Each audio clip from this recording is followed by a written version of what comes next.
GAN sent me this new 251V2 2x2. The box is slightly hard to open. Besides the cube, we also get a tool to adjust the tensions of the cube. Right off the bat, I can immediately feel the frosted texture that most cubes have.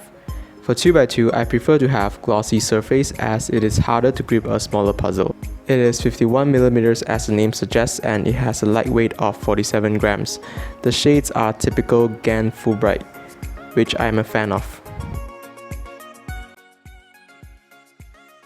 Turning wise, it was kinda slow initially. I felt like there's something dragging inside that reduces the cube's speed.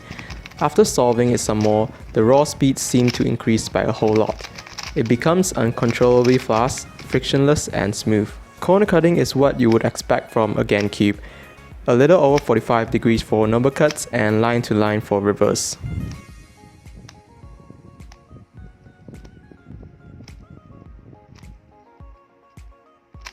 This cube has no magnets, which leads to some lockup and stability issues. I'm not sure that if the design of the inner pieces allows you to magnetize it, but I can assure you this cube would be awesome if it had magnets. You only have two options to adjust the tensions of this cube, 0.6 and 0.8.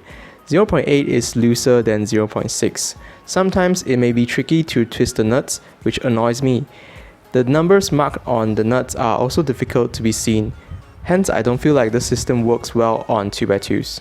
Corner twists don't seem to be a problem. Overall, I would rate this cube 5 out of 10. It is not stable without having magnets installed. The adjustment feature is inadequate. The frosted grip is not suitable for smaller puzzles, and it costs RM69 at Lazada Malaysia. However, if you are still interested in purchasing this cube, check out the link in the description for more information. Thanks again for letting me to review this cube, and I'll see you in the next one.